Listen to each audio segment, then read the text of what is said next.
All right. So welcome to our first ever Day of Debates tournament. This is round one, part one. We have two parts to round one. This is going to be the first part. We split there's basically 16 debaters in this tournament. We have 8 debates between the 2 days of the 12th and the 19th. So next week is the last part of round one. And today we begin with Just Jim and Hyperintensionality. And they're going to be debating moral realism is true and hyperintentionality is taking the affirmative. Yep, that's correct. It's going to be, the format is going to be 7-minute openers, 3 rounds of 5-minute cross examinations, and a 3-minute closer. Wait, I've got a question. Go ahead. Yeah, does the opening statement have to be 7 minutes? Or no, it doesn't have to be 7. No, it could be any, as long as it's not over. It could be under 7 minutes. Yeah. So if it's like 2-3 minutes, whatever, it doesn't matter. As long as it's below 7 minutes, that's just the maximum. Yeah. So we're ready to begin. And hyperintentionality, we'll start your timer whenever you say your first word. Can I, can you just give me 1 second? I want to get a notepad up so I can just take notes while we're going through. Yeah, it's fine.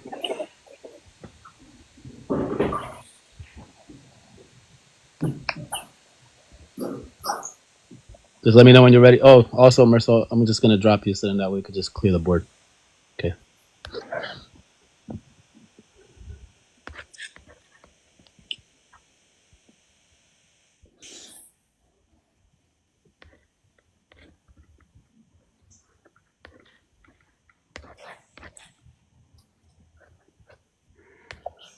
Let's just go. Everybody like and share the live while we're waiting for hyperintentionality to get ready. Yep. So let me know when you're ready. Yeah, okay, I think I'm ready. Okay, you ready? All right. Yeah. So we'll start your timer whenever you say your first word. Yeah. Alright, so tonight I'm going to be defending moral realism. I take moral realism to be the view that moral statements are true facts, that at least some of these moral statements are true, and that the truth maker for these statements are not an agent's agreement with them. I'll provide 2 arguments in favor of this position. The first argument I'll give is an argument from moral disagreement. So it's a simple argument. It's just premise 1, if moral realism is false, then there is no real moral disagreement. Premise 2, there is real moral disagreement, and then conclusion, therefore, moral realism is true. By disagreement, I'm referring to 2 people holding 2 different truth claims that are mutually exclusive or contradict one another. Right, so for example, if John believes the sky is blue and Jack believes it's red, right, then John and Jack disagree because the sky being red, obviously, is mutually exclusive with it being blue. Yeah. And just by real, I'm just excluding illusory disagreement.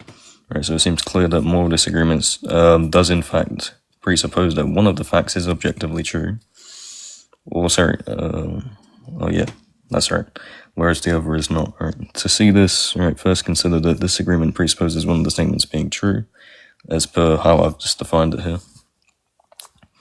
Right, and then secondly, consider that if the truth is merely subjective, right, so it depends, or the truth value, no, sorry, the truth maker is an agent's agreement with it, right? Then the 2 people are not truly disagreeing, right? It's merely illusory, because when John utters a moral statement such as, well, stealing is wrong, right, it'd be logically equivalent to, I agree that stealing is wrong. And then when Jack utters that stealing is wrong, this would be logically equivalent to, I disagree that stealing is wrong, right? These statements clearly, in this manner, do not contradict one another, right? Because there's no contradiction to say that John agrees with something, whereas Jack disagrees with it, right? So therefore, if there is disagreement, then the truth isn't subjective, in which case it's subjective, meaning moral realism is true. Right, premise 2 just seems evident from our everyday experience. Right, we treat ethical disputes as something truly substantive. Is that how you say it? I think so. In fact, they make up some of the most large and ongoing disputes that there are, such as whether or not abortion is wrong. Right?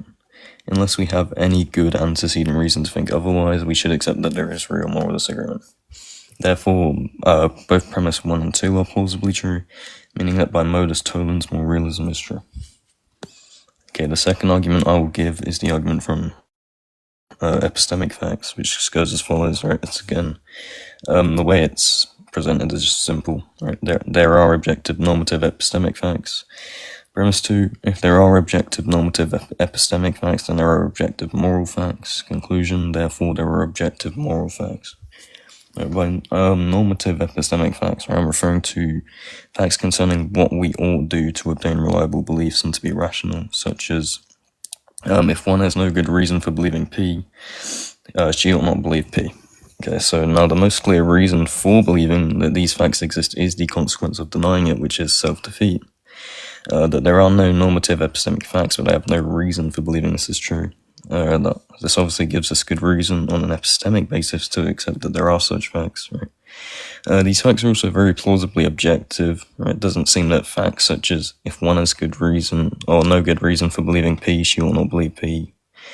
Right, it doesn't seem it has its truth maker be the agreement of an agent, and moreover, if they were subjective, then anyone could just create their own ridiculous normative epistemic facts, such as there's a blue unicorn on my red desk and I'm rational in believing the moon is made of cheese. Right? It's obviously absurd.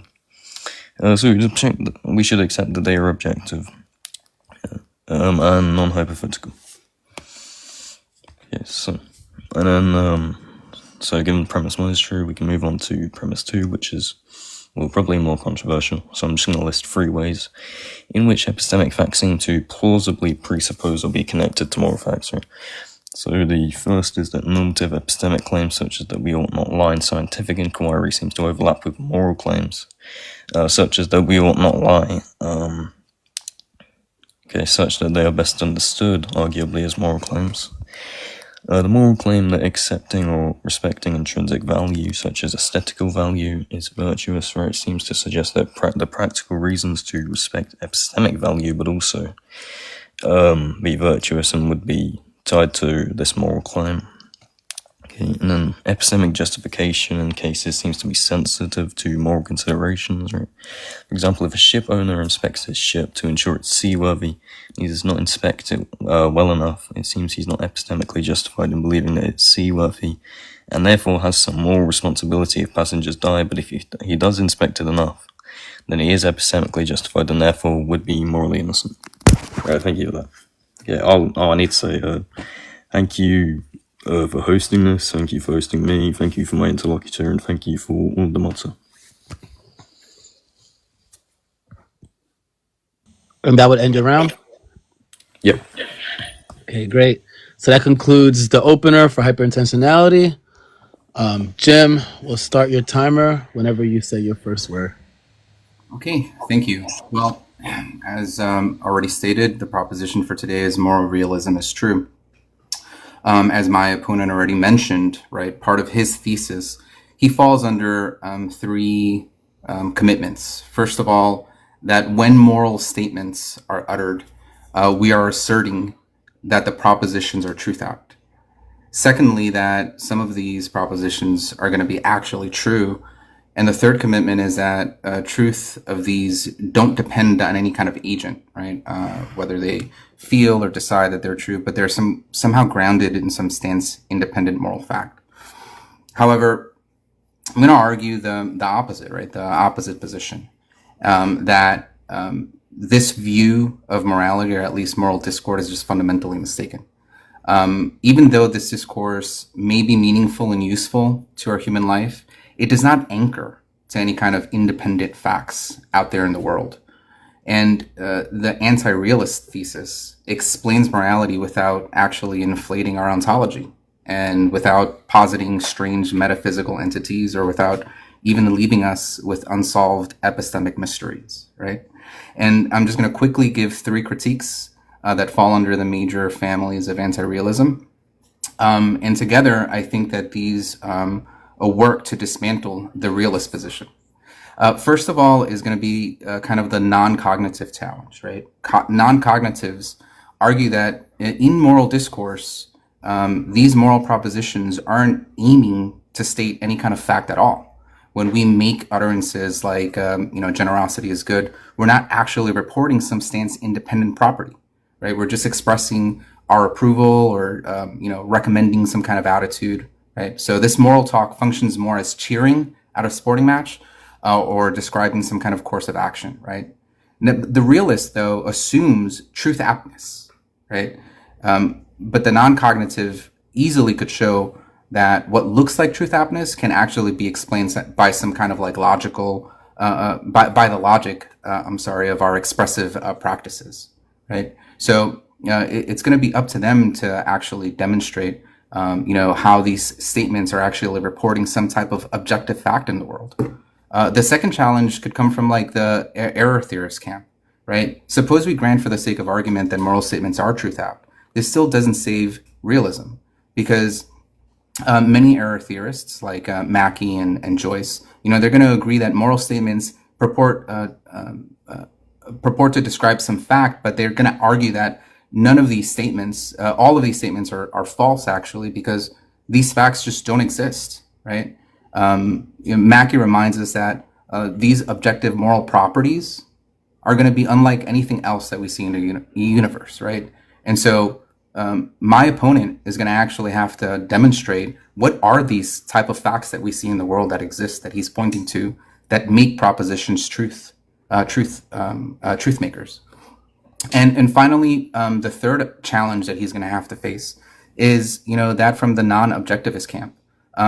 Even if we hold to cognitivism and we hold that, we are aiming at truth, well, why do we need any kind of stance independence to make these things true?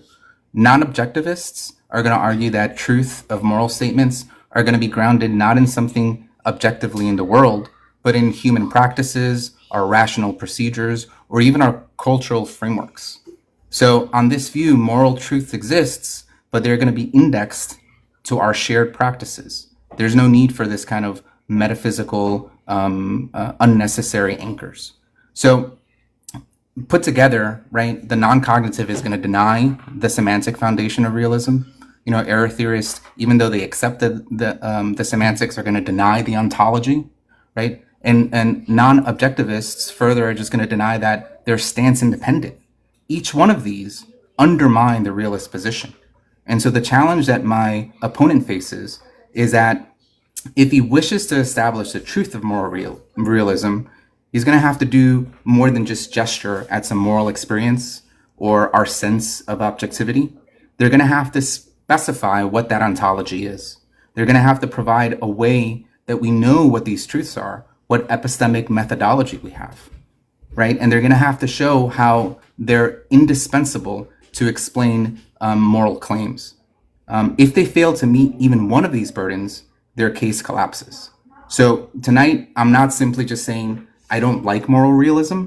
What I'm doing is I'm showing that that there are multiple coherent philosophical anti-realist positions that explain our moral practices without the extravagant metaphysics of realism.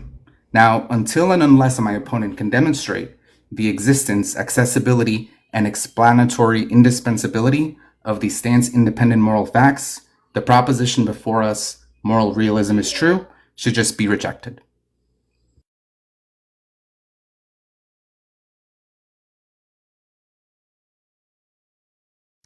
Great. And that will conclude the openers. And then we're on to cross-examination. Hyperintentionality, you are the affirmative. So you cross him first. Wait, so what do I do in a cross? So you could either further explain your position, or you could ask questions to Jim. Whatever you want to do. You could do whatever in your time. You could do whatever with your time. And when you ask him questions, you can always reclaim your time if he's if he already made the point, or if whatever you want. So Okay, so you how long do I get? Yeah, you got 5 minutes. Okay. Okay. So we'll start whenever you say your first word. So, Jim, I mean, what do you think about the disagreement argument? Do you not think it gives us some reason to reject non-cognitivism or error theory, for example? No, I don't think so. I think either under thesis of non-cognitivism, there could still be moral disagreement, right? You could take something like the notion of quasi-realism that holds to some notion that we're not really aiming at saying some proposition, right? We're just expressing what we feel, but we're overlaying some type of linguistic framework such that the language seems to be real, right? You could even do something like this other new notion of expressivism. I forgot the name of it, right? But there are non-cognitive Hybrid? No, I think it was like Supervenience?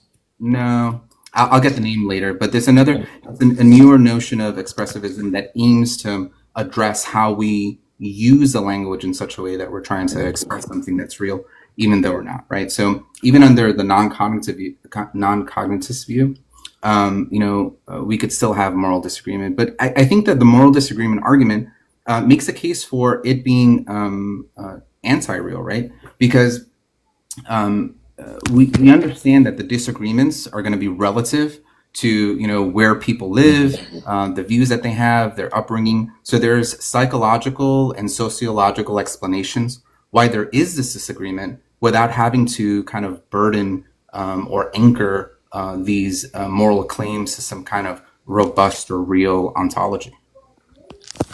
Yeah, okay, so I just want to start with the expressivist part you were talking about, right? So, like, even though, I mean, it seems to me like even though if you want to adopt these semantics with your expressivism, right, it still would just be illusory, right? There's no real disagreement happening there.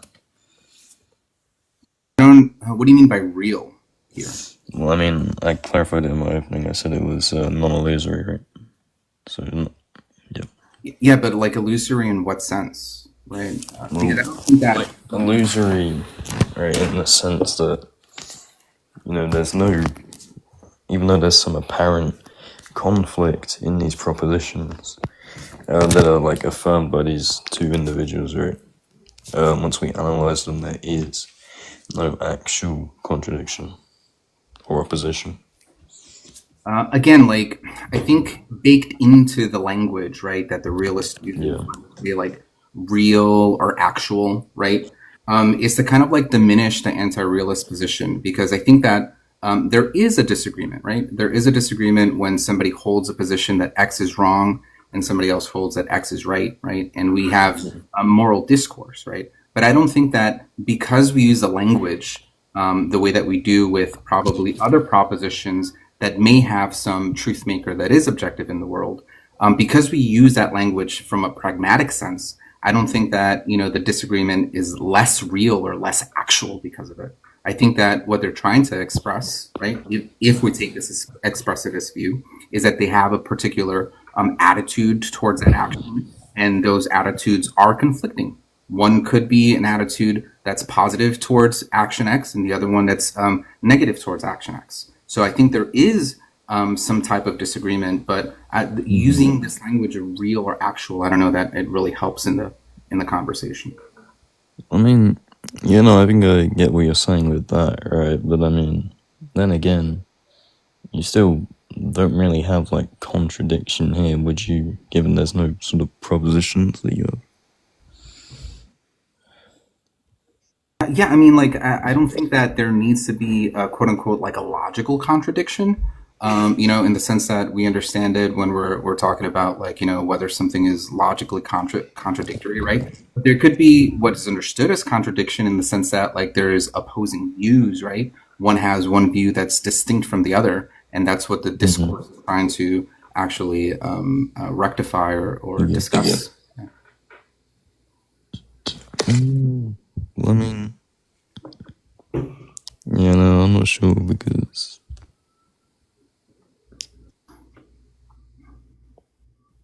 anyway. So, what was the second thing you were saying? With regards to what particularly? Well, you like talked about the non-cognitivism, right? That's time, but you could finish your last question and he could answer. Regarding the non-cognitivist, just that, like, without having to anchor what these propositions, the truth maker of these propositions in something robust in the world, we could still use this. And the other one that I was thinking is sophisticated expressivism, and quasi. What's that? Was it? Yeah, it's kind of like quasi-realism, right? Aim to kind of work with how we use the language, right? Because it's a language thing that we're doing.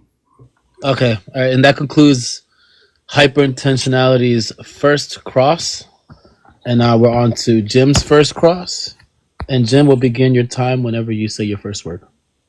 Yeah, so like one thing that is interesting, right, is when we're looking at moral statements, the realist is saying that, like, look, there is some objective truth maker in the world.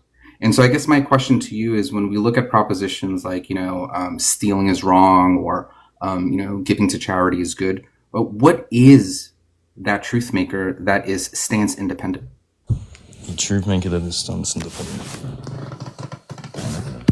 Yeah, well, I mean, under my view, it'd probably be something related to the divine. Yep. But I mean, if you want to avoid that, though, I mean, you could just say that it's similar to some, like, nomenological law, right?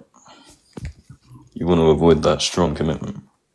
Right. So what was the first thing that you said? It's Yeah, something related to the divine, right? But I said then, okay. if you don't want to have such a strong commitment, you could say it's like some kind of nomenological, or like analogous to a nomenological law, right? Or you could just say, I don't know.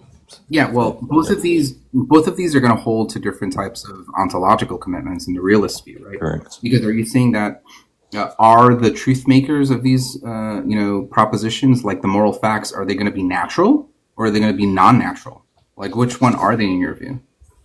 Which one are they? I don't know.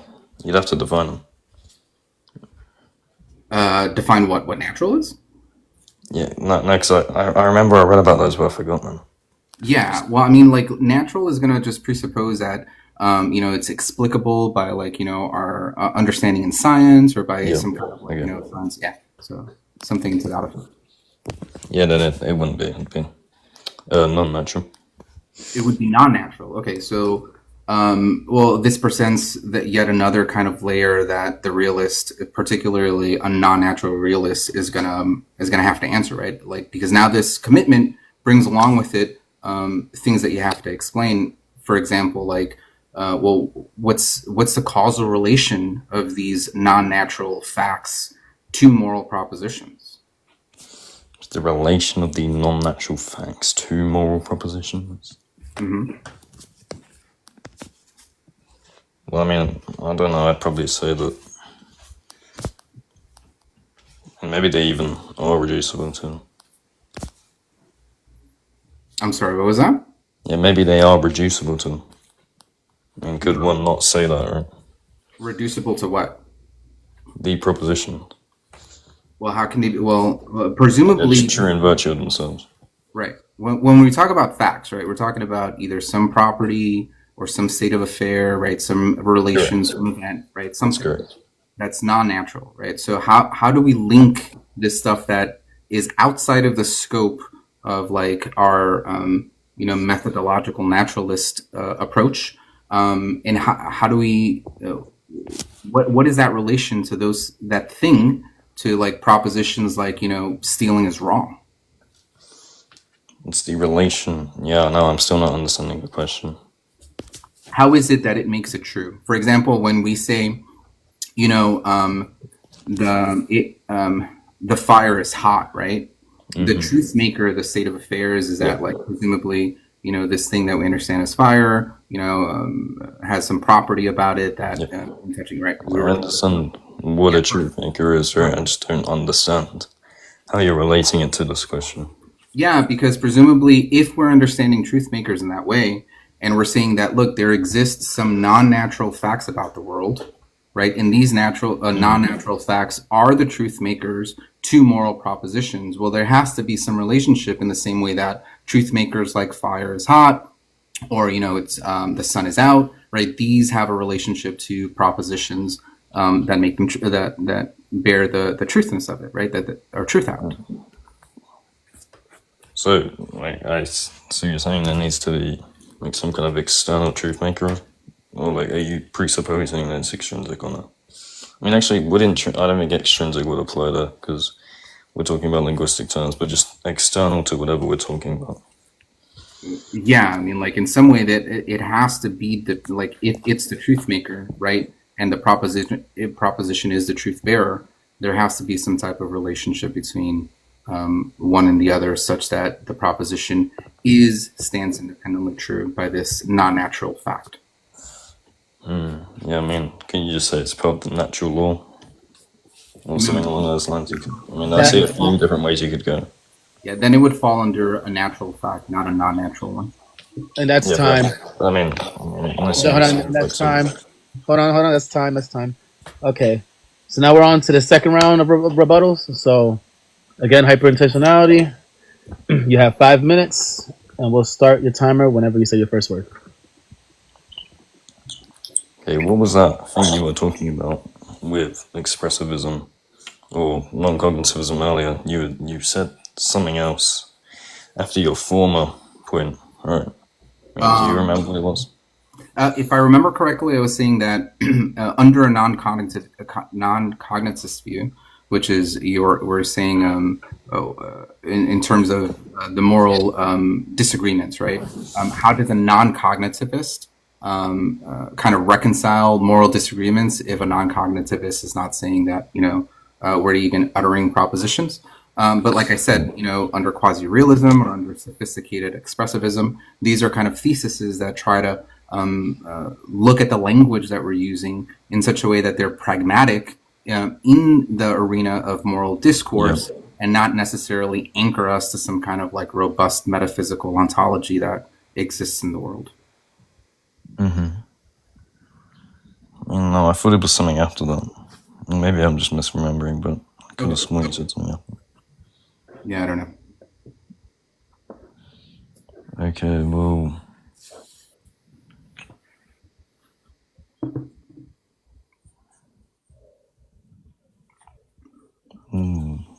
What should I ask? Well, I mean, you could ask either questions regarding the anti-realist position, or you could take this time to probably address something else. I mean, you could just question the anti-realist position if you want. That's the purpose of the. Yeah, I don't really know what other questions they have other than the other argument I gave. Yeah, so the other argument you gave was the one of epistemic facts. Yeah. Yeah, okay. Well, what do you want to say about that? I'm asking you, first of all, do you believe in the first premise? Yeah, I mean, like, it was kind of hard to write all of them premises down. Can you repeat premise one? Oh yeah, just give me 1 second.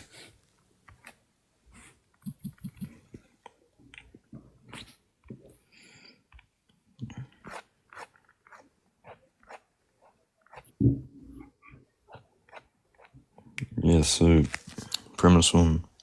And did you get premise one? No. Please read. Yeah, premise one, there are objective normative epistemic facts. There are objective normative. Wait, what motivates that there are objective normative facts? Epistemic normative facts, yeah. I gave the motivation in my opening. I mean, I think my accent probably made it hard to understand though. Perhaps, but what do you mean by that they're objective epistemic normative facts?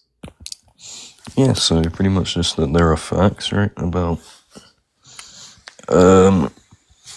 how we obtain like reliable beliefs and being rational, right, that are objective, so such as the fact that if one has no good reason for believing P, then she ought not believe P, right?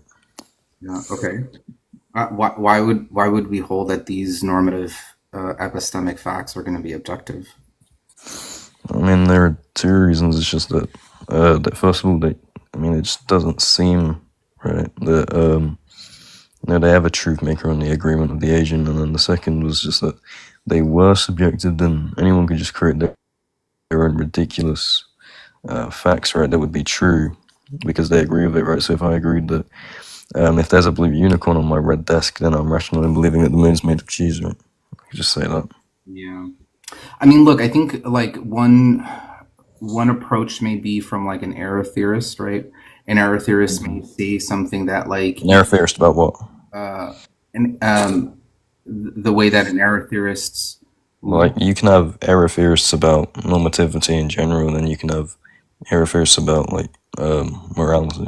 Right? yeah. So like well, the debate is about metaethics, right? So an error theorist in ethics, right, could say, right, that the same thing about like epistemic facts, that even though they seem objective, right, this just may be like some kind of cognitive illusion, similar to the way that we look at moral facts, right? It seems like we may be projecting normativity onto both epistemology and ethics here, right? When in fact neither are going to be objectively true, right? We could just think of them as like useful fictions, such that we could reason and we could cooperate and the fact, right? So an error theorist is just going to reject that they're going to be normative epistemic facts, right? So that wouldn't really motivate the argument from epistemic facts is not going to be motivating for an anti-realist. I mean, And that's time. Okay, so then we move on to Jim's cross, and we start your timer whenever you say your first word.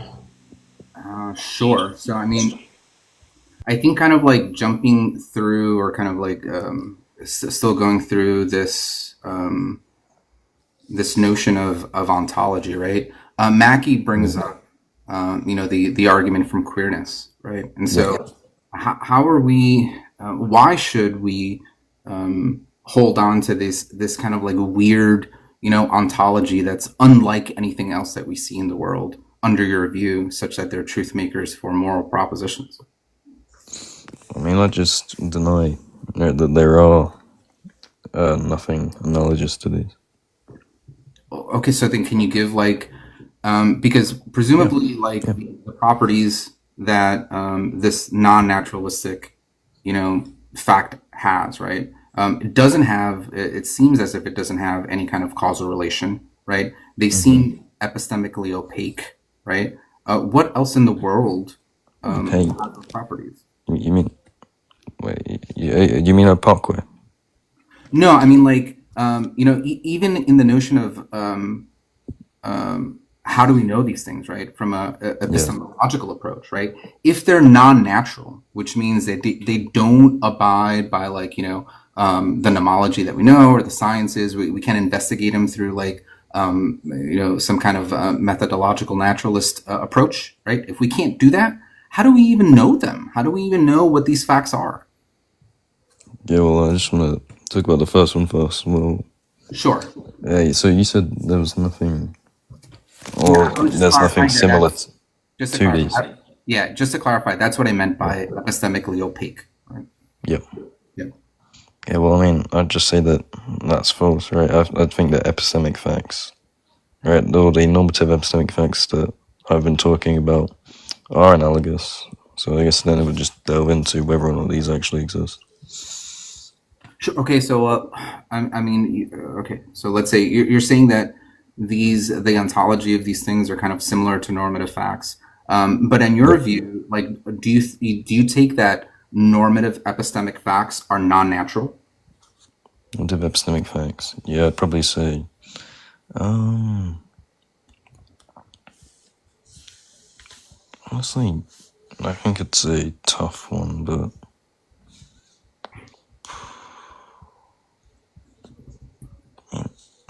I don't know, because I think they only exist in the natural order, but...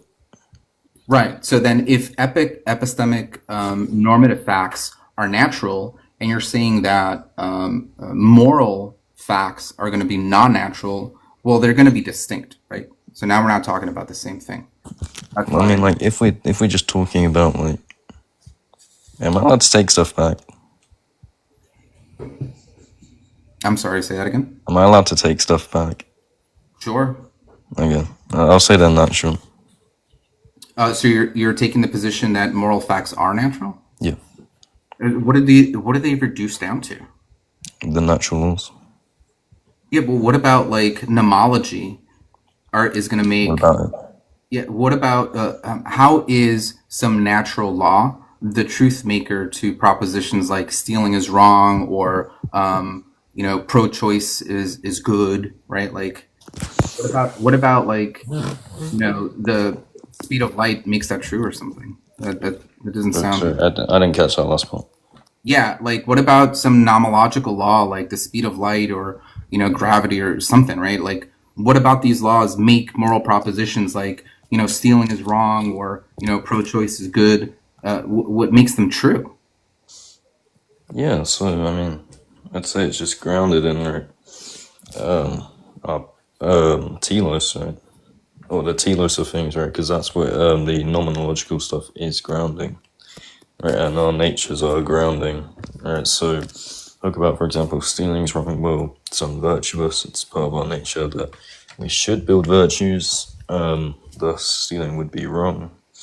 Right, with abortion, it's part of the natural laws that it should develop, right? But aborting it goes against that, right? So therefore it'd be wrong. So that's how we would explain that. Yeah, but now you're faced with the is ought, right? Problem. Yeah. No. What about the world the way it is makes it such that I ought not steal or I ought to contribute to like the needy or something? So you're asking, right? How would That's time, but you can answer that question. But that's time. Go ahead. Answer that question though.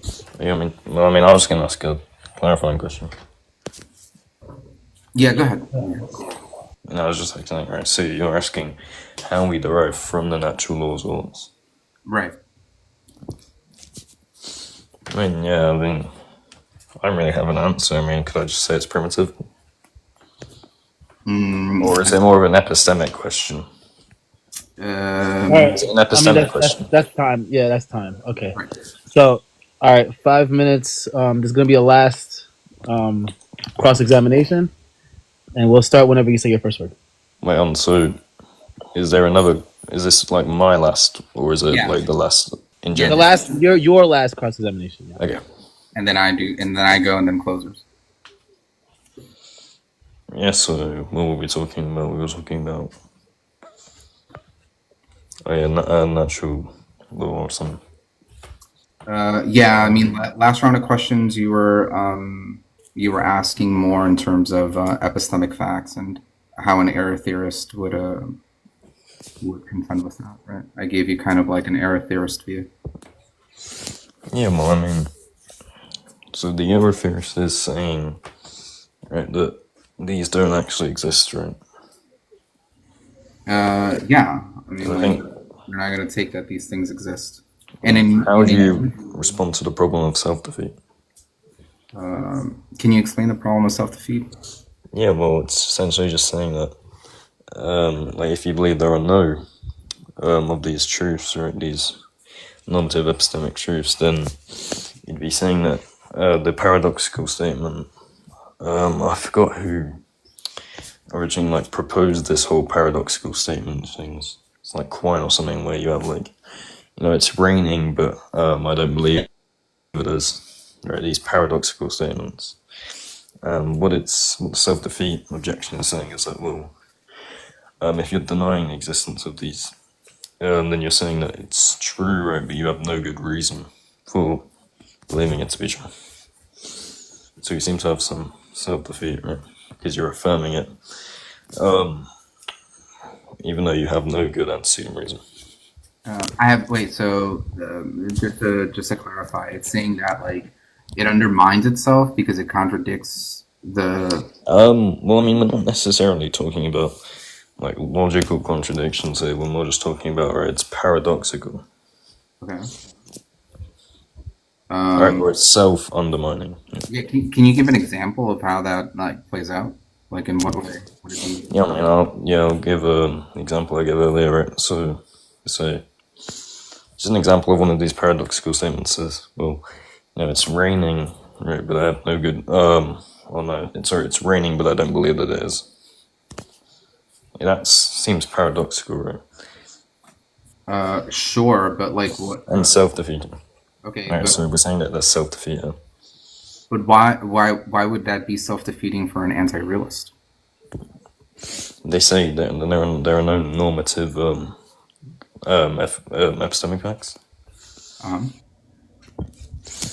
Yeah, well, I mean, because they'd be rejecting like just having reasons in general for affirming certain things, right, and having beliefs, right? They'd just be denying, I mean, like, like rationality and that kind of stuff, right? sure. I mean, but this seems like So something they're that gonna be rejecting that they have this rationality for the belief itself, or so that's why it's not a contradiction, right? yeah. Because you can utter it even if like you don't have justification or you're not rational in it, right? But the issue is it's sort of self-defeating, right? It's paradoxical. Well, I mean, I'm not too sure that that's a very like strong objection, right? Because the anti-realist could just be a fictionalist about this stuff, right?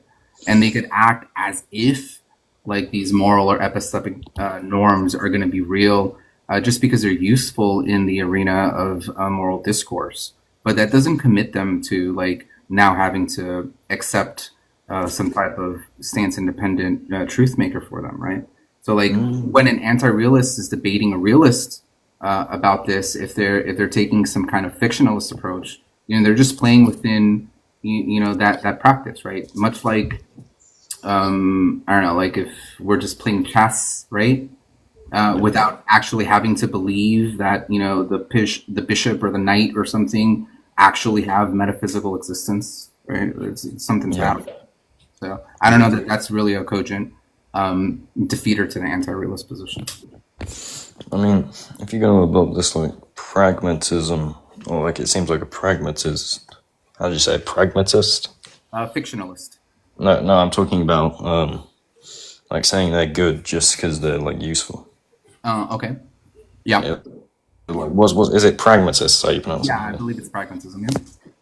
Yep. So, I mean, if you're gonna like adopt pragmatism, the issue that I think you're gonna have. Oh, is my time up?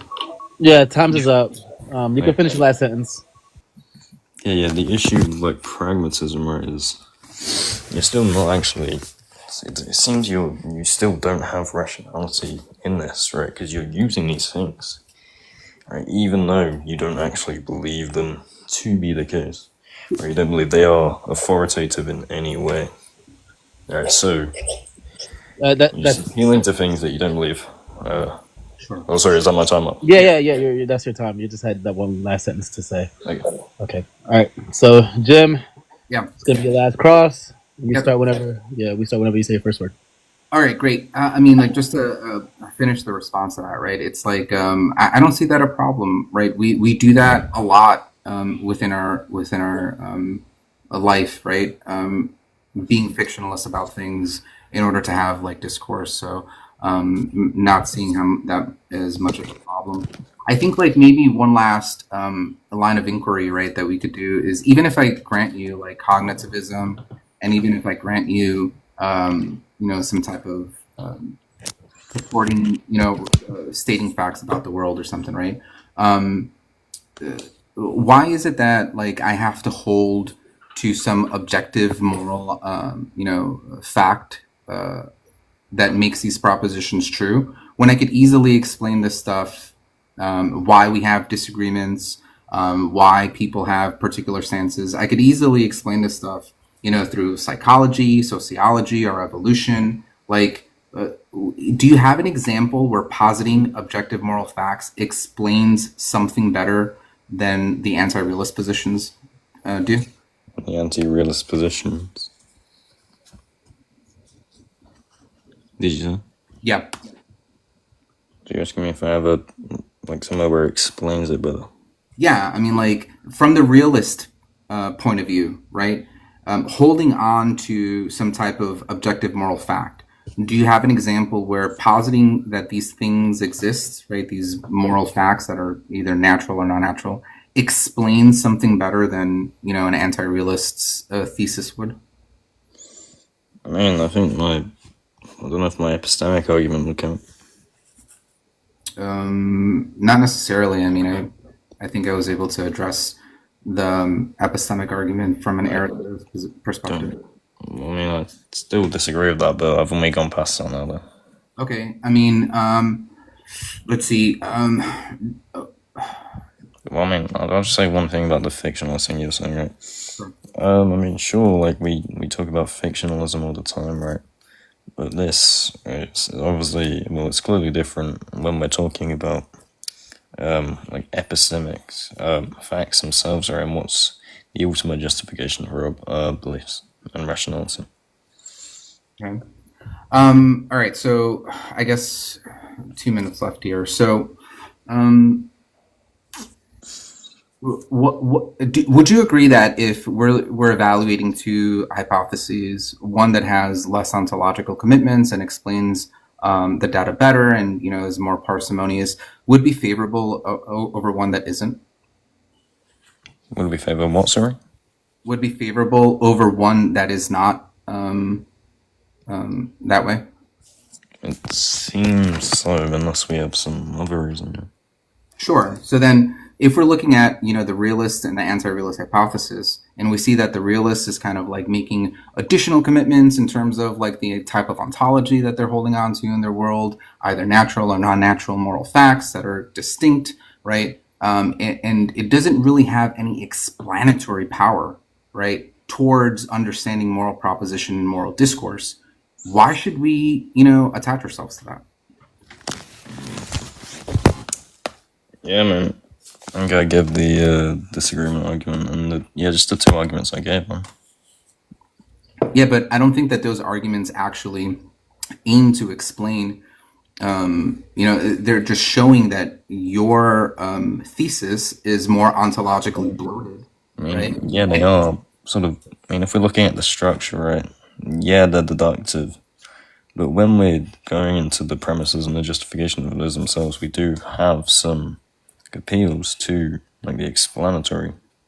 Yeah, but like the anti-realist positions are able to explain all of these things or objections that the realist has, right? These questions without having to have these like weird bloated ontology. I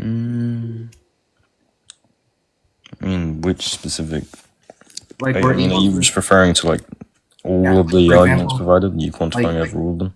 Yeah, I mean, like, for example, when you provided the argument for moral disagreement, like different anti-realist positions are able to address why there is moral disagreement without having to appeal to some type of like, robust ontological metaphysics, right? We're talking about norms, like we're able to address that and how we have, how different anti-realist positions consider epistemic norms, right? That they don't necessarily therefore lead to moral norms. We're able to address all these things without.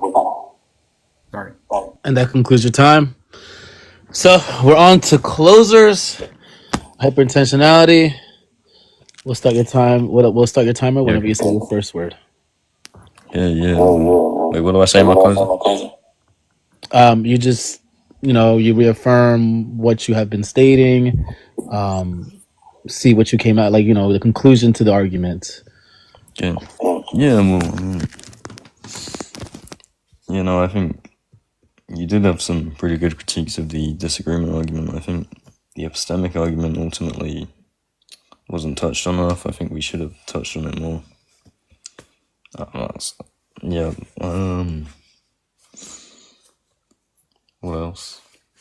I think you did make some good points with the whole, sort of queerness that Naki brings up in the whole ontological stuff, right? But yeah, I'd sort of just say that we have good enough reason, as I've provided, to favour these commitments, right? I mean, I guess you could say it's analogous to when the realists, like metaphysical realists, right, even though they have to posit like infinite amounts of entities, right, they have good enough reason to adopt this, and I think I've given good enough. But yep, that's time again. I want to thank everyone. Okay, that concludes your closer. All right, Jim, you have 3 minutes, and you can start your closer whenever you say your first word.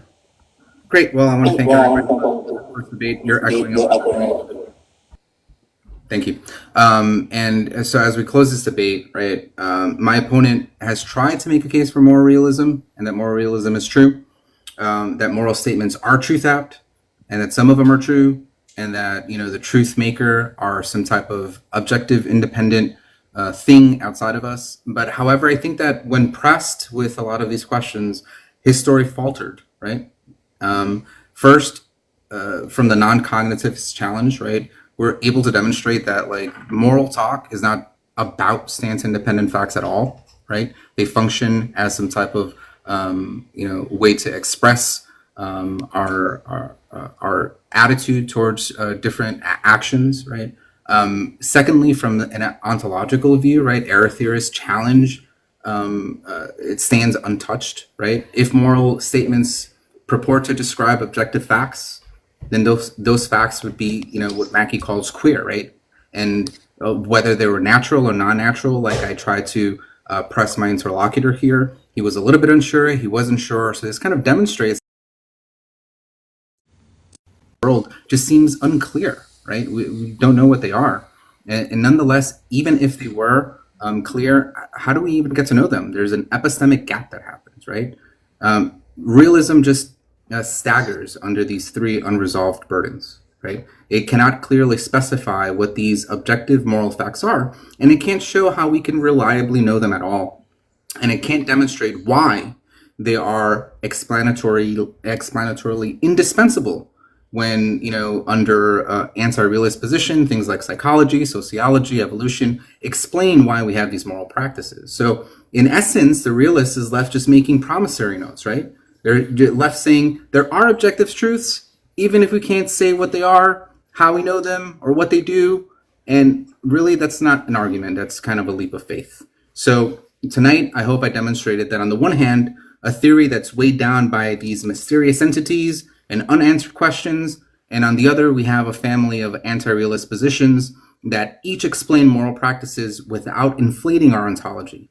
And so the anti-realist position is a lot leaner, a lot cleaner, and truer to what we actually can justify. And until the realists, like my opponent, can prove otherwise, until they can meet the burdens that they themselves set, the proposition moral realism is true must just be rejected.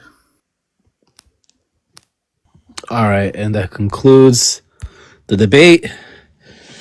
Now we're moving on to judges. Congrats both. You guys both did a good job. Whomever wants to start and give their critique about each debater. Any one of the judges?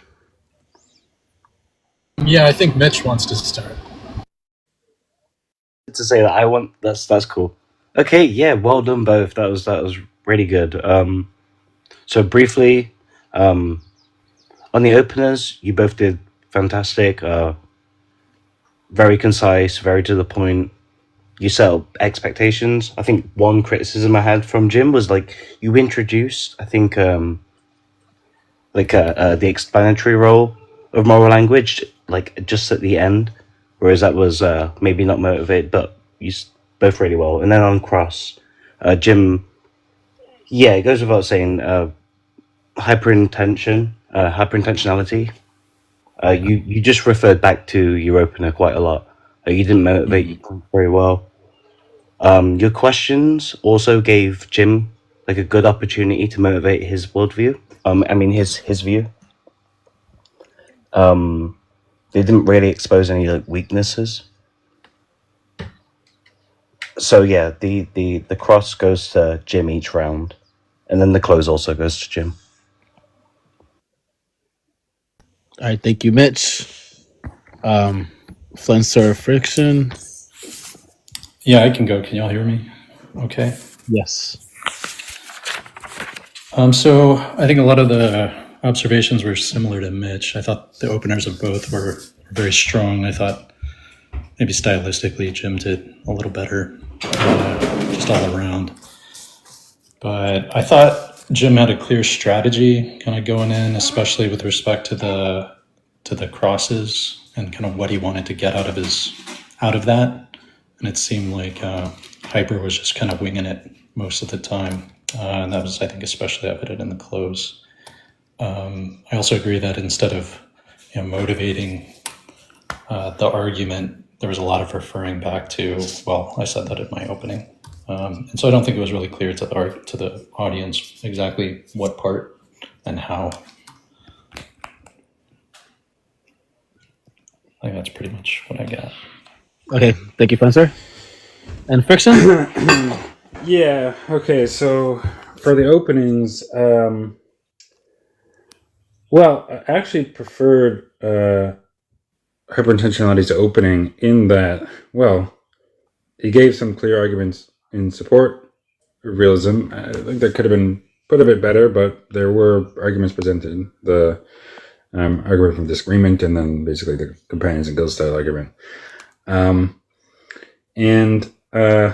preferred that as a content to the opening from Jim because, well, Jim just primarily meant as a challenge, really. It's just like, well, here's the sort of stuff that you'd have to show in order to demonstrate realism, right? You'd have to show cognitivism, truth, and stance independence, more or less, right? That's how I understood it. There's a little bit thrown in the end there about explanation, but the opener was more a challenge than an argument against realism, to my ear anyway.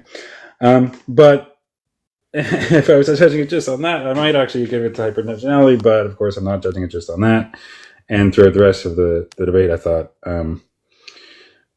Jim's points became fleshed out a bit more, and he made some arguments against realism, sort of like some queerness stuff, some epistemic stuff, and then a sort of probably the strongest point that came to completion towards the end was the argument, look, if this seems to be explanatorily sufficient, some of these anti-realist views, but not but more simple or not really involving these extra ontological commitments, maybe we should prefer those. And I didn't think that was very well addressed. Getting into some of the details about how some of the arguments were discussed, yeah, I mean, I'd have little quibbles here or there, but I think just to sum up and not ramble too much, I think Jim did better overall. So I would give it to Jim. Okay, great. So victories to Jim. Congrats, Jim. You move on to the second round. I appreciate it, and I appreciate Hyper, my interlocutor. And No problem. now we have time for questions. Anybody want to come up to ask anybody a question? You can request up.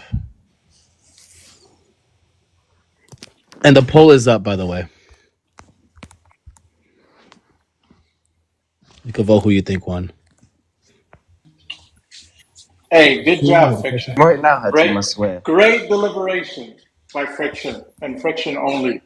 You guys need to step it up, Fletcher and Mitch. Seriously, motivate your views more. I was taking Mitch's lead. I didn't think we wanted to get into the details of our notes. Yeah, I've taken do that. extensive notes. If I were to read them, but yeah, if you want more, Do you think I took notes? I didn't take notes. You took Mitch's notes. I'm going to bed. Good night, everyone. We're taking part. Yeah, thank you for judging. On a serious note, I think the purpose of these debates is also for educational purposes, and as judges, Hyper. you owe it to the audience to explain why a side won in more detail than I gave this round to X, I gave this round to Y. You know what I mean? Like, just take notes from Friction. What's the GG. argument Bye for bye. that? I love how you got up here just to criticize you guys. Oh man. Well, I guess I'll just have to ask. I'll just say this because I was going to say this to Hyper, but he left. I was going to say that I was going to ask him why he didn't press the clear normative implication of the queerness argument, right? Which is that we should adopt theories that don't entail queer properties as opposed to, theories that do, right? Which is clearly has a right. He did, right? Jim got him to backtrack because he started with non-naturalism, and then Jim got him to revert to naturalism because the kind of companions in guilt argument Right. kind of backfired on him because he What I- gave what like naturalist. Yeah, sorry, go on, Jordan. Yeah, what I'm saying is, why didn't Hyper push on? Because one thing he didn't do is Jim made a lot of normative claims in the argument, right? And I think a real missed opportunity for Hyper was he could have pressed on those very claims, right? Yeah. I think that was I just wanted to point that out as a missed opportunity.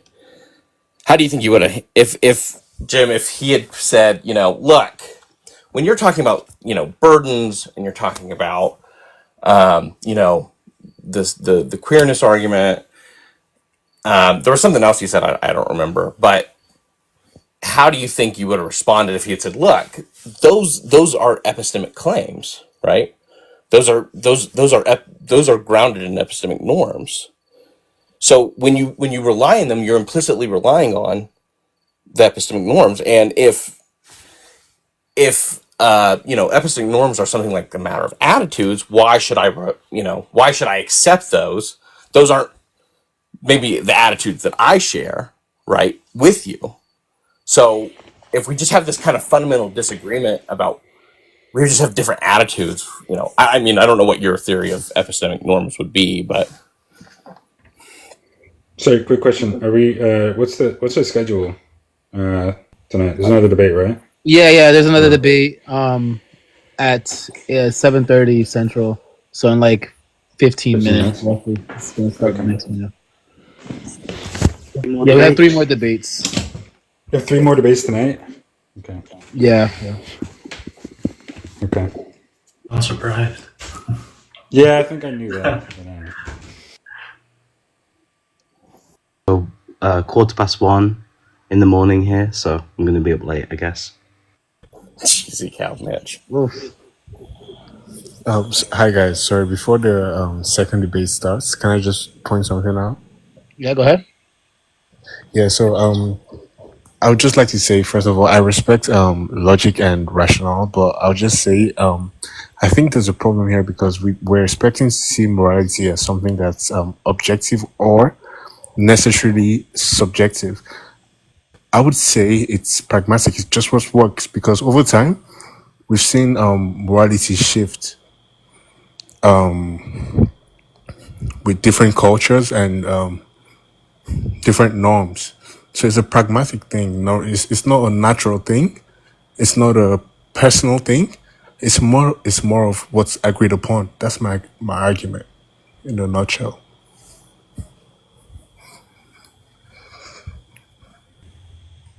Okay. Do you have a question for just Jim? You have any questions for anybody, or for Jim, for the judges, anybody?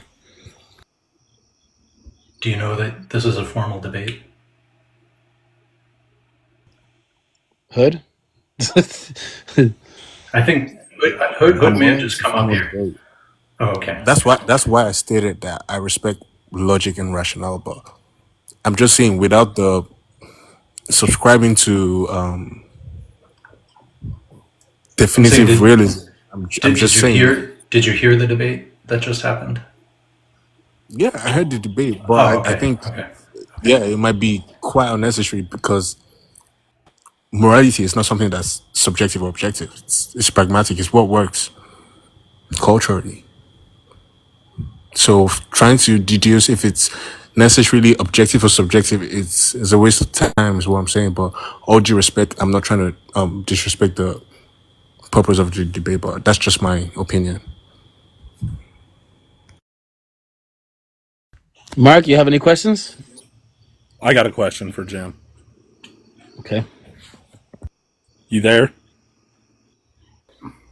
Okay, so would you say that like there is truth makers on the normative, like normative ethics level?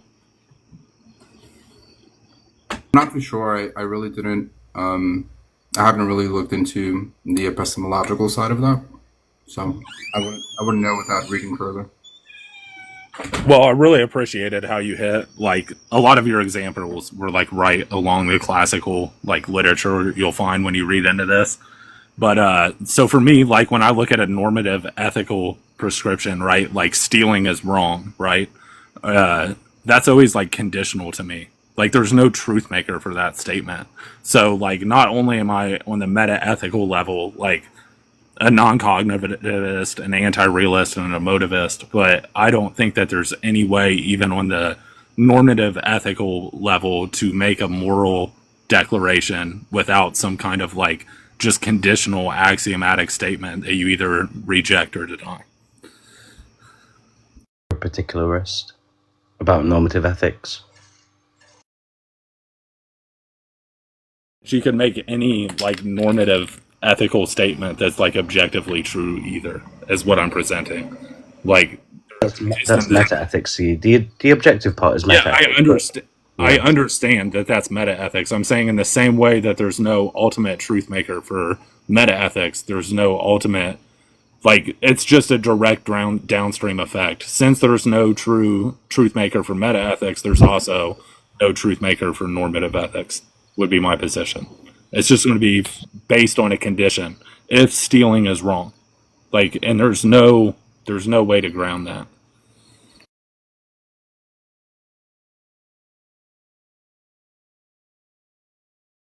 Had since Hatim came up and gave his critique of how shallow me and Flenser were. Well done, Friction, by the way, on not being shallow.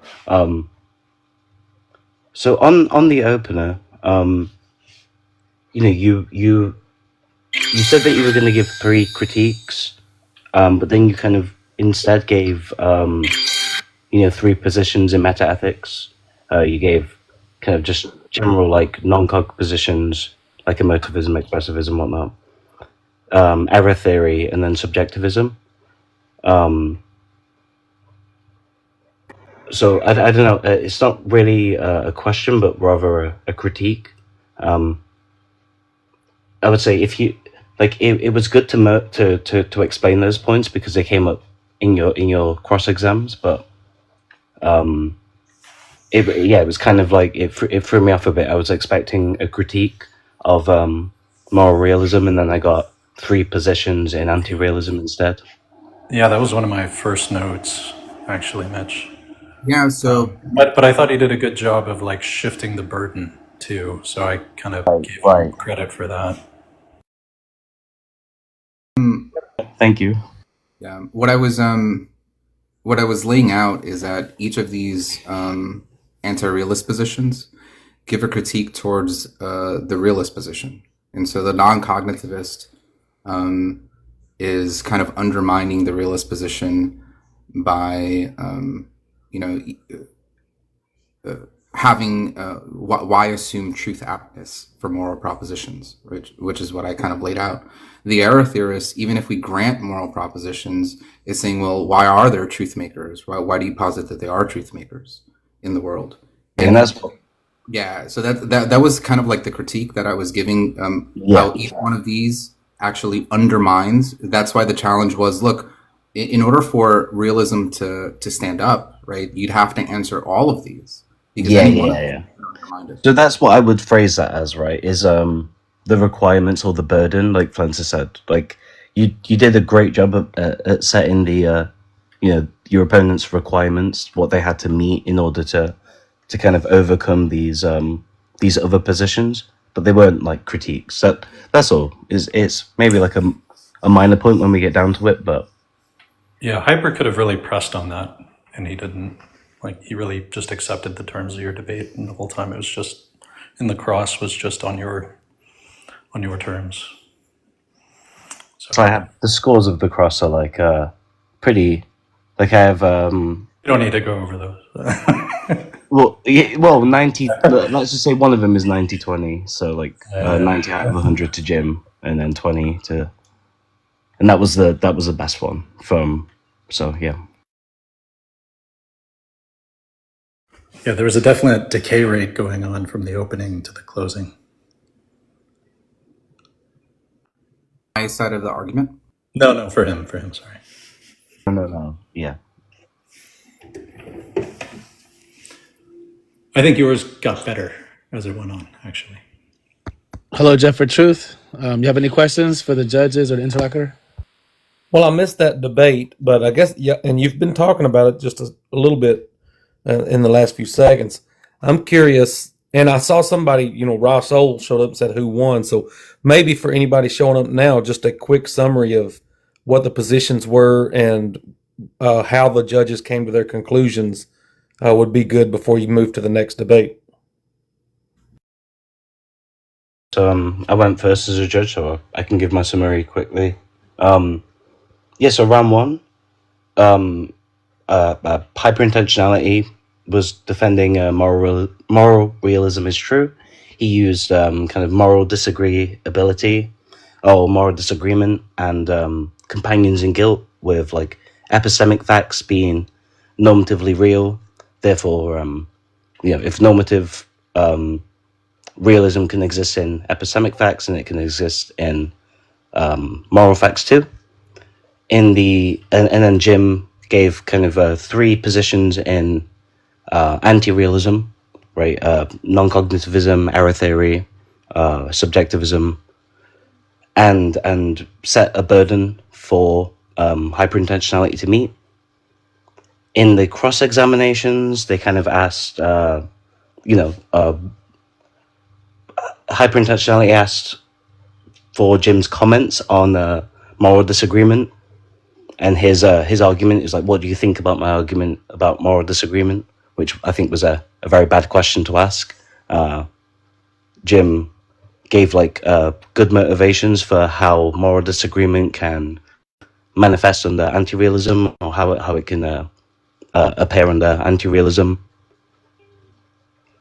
Yeah, basically the cross examinations continued like that, with Jim asking really pointed questions towards hyperintentionality, and hyperintentionality really like asking almost for lessons in meta ethics.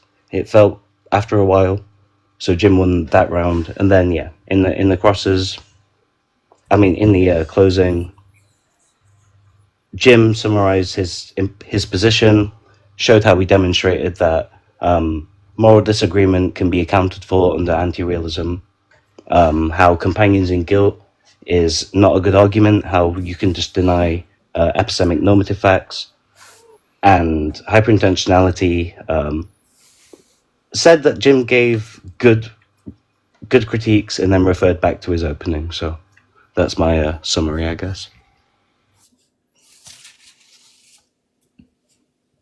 Yeah, I'm not going to add too much to that. I think what Jim did really successfully, especially towards the end there, was reiterating the frame from the beginning, which was there's an ontological cost that we're being asked to pay, and it doesn't seem like we're getting anything for it. Right? You're asking us to posit these things, and what's the result? So I think he kept hammering on that kind of throughout the debate, and I found that to be kind of his strongest point. Well, I'll just make this comment. So, Mitch, I barely understood anything you said because of the words that you choose. And I don't know, people a lot of times, use these epistemic and all these big words that sound fancy, but most people don't even understand it. I'm a smart guy. I've got a Master of Science degree, but I don't speak like that. And most people don't speak like that. So I would think that most people had no idea what the whole debate was even about or what position they were taking, if that's the language we're using to communicate. So I'm going to debate next Friday, and I speak from a plain common sense language where I expect the common person to understand what I say. So Yeah. Well, Yeah, I Jefferson, think both. you're debating. Yeah, your debate is going to be on. It's going to be about Jesus existing. So yeah, you wouldn't need to use the philosophical jargon that we would use for like moral realism. The debate that we're having next is the prompt that we have now, which is Jesus Christ resurrected. It's going to be up your lane, and you'll probably Uh, understand everything that's going to go on there. I'm going to be here I listening. don't know.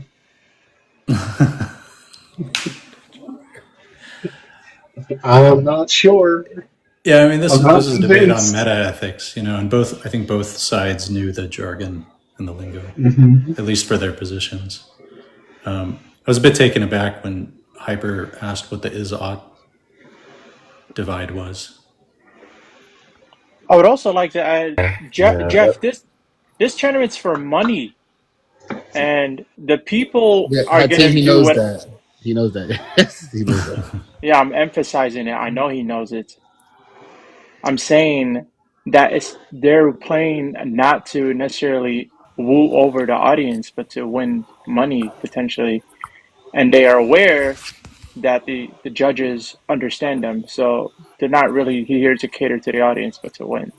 If you Okay. feel what I'm saying. Yeah, well, that's not my motivation. So I'm here to spread facts and evidence and to communicate to people. I don't care about the money. I don't even know how much money's on the line. Okay, well, if you win, we won't pay you. Except I'm just kidding. No, I get what you're saying, though, right? Like, you jump into a debate about meta ethics, and you just come in and you're like, what the hell Can is going on? someone? What does it look like on your guys' side on for the boxes? Because I'm He trying might to not get. actually have live access yet. I'm trying to get. Look, Timothy Norat. There's the person. Do you see the Do you see the icon that has the people on it? Is it Timothy Norat?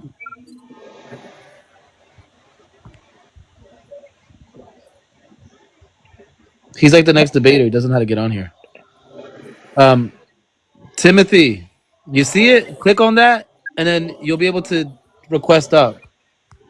I feel like that should be a prerequisite. Knowing how to maneuver your way around TikTok to even enter this tournament.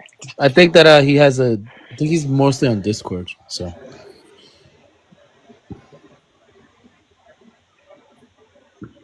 it's at the bottom of the screen. Somebody said the bottom right. Normally it says guest, and it doesn't say guest. That's weird. It should say these two things, right? I mean, not two things, but What there's an What do you icon guys with two see? people. It's an icon with two people, right? The icon with two people. Yeah, the icon with two Then people, and you just request up. oh yeah. He has done a private account. He should be able to get on. What's going on? Yeah, let's. I don't know, man. I want to see this debate, so hopefully he can figure it out. I invited him up. He's just not coming up. I also invited you up, Tim. You're invited. There should be like Yeah, he's not on a request. private account. He should be able to come up. Yeah, I invited him up. I don't understand what's going on. Timothy Norat, sir. Let's see. There's somebody requesting. Oh God, hold on, wait. No, I can't it's- have the hold on. I got to drop somebody.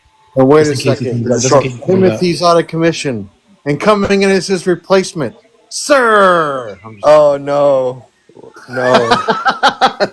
Totally kidding. He's I'd just- still run it, sir. You know I would. He's gonna hit you with the pliers. Timothy, come on up. Oh my God, this is Like, frustrating. I'd still run my argument. He's against literally it. he's Wouldn't literally in the change. comments. Timothy. You don't need enough followers anymore. You can come up with like literally one follower. I've seen people come up with one follower. Timothy, what is it telling you? I requested you up. What is it telling you? Timothy, maybe come out of the app and come back in the app or something, bro. Come back. You don't need 55. Do you need No, you don't need 55. I've seen people with one follower literally come up. We do have guest accounts if he can't get on. He has 2,000. But he's able to come up. He's able to come up because otherwise I wouldn't be able to invite him up. Right? Maybe you wouldn't have the you're option. right. Who is this guy? even got into like the hat of things when we don't know. Yes, did it. Boom, boom, boom. He's in There here. we He's in here. go. Here He's we finally in, go. He is I'm really excited for Congratulations. this and he debate. doesn't look like he's So, loading. What is going on? There he is. He's There he here. is. There he is. He's not I had loading. to, Oh, there we go. There I we guess go. I had to disconnect. Finally, I yes. Let's get started. I'm, Okay. I'm All right, I'm sorry. gonna drop everybody. all right, see you. Go ahead, Tim. What were we saying? I had to disconnect and then like reconnect or something. It was That's weird. fine. As long as you're here. Yeah. All right. Now we're beginning our next debate. Finally, this is great. Yeah, Man, sorry about I was like hoping that you get on on time. This is great. that. I was trying for half Right in an the nick of hour. time. That was Huh? He was trying for half an hour, he said. Yeah, you were. I saw that you were trying for a half hour. Oh yeah. man. Now But I'm I'm glad nervous. that we got you here. I'm glad that you made it. Okay, great.